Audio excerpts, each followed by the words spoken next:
Mga mi, so itong ganito, nakita ko siya sa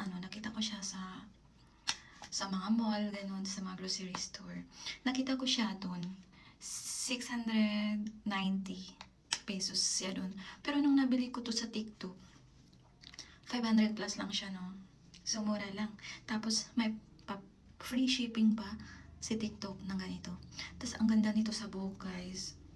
Dati kasi ang problema ko is yung hair ko, frizzy siya. Kahit anong shampoo yung ginagamit ko, frizzy talaga yung hair ko.